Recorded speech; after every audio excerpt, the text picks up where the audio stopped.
वेदांची जननी आणि परमज्ञान असलेली परमसत्य सांगणारी श्रीमद भगवद्गीता जी आहे ना, यातून आपल्याला बरंच काही मिळतं.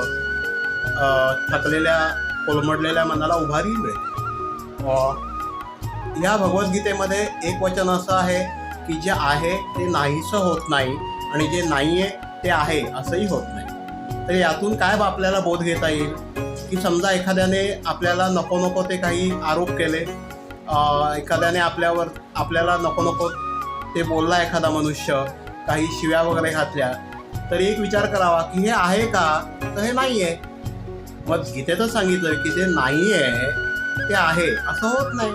एखादा तुम्हाला मूर्ख म्हणाला, गाढव म्हणाला किंवा तुमच्यावर गंभीर आरोप केले, पण तुम्ही तसे नाही आहात तर ते नाही आहे. आणि ते जे नाही ते आहे असं होत नाही आणि जे आहे ते नाही असं पण होत नाही. लक्षात घ्या, गीता वाचा.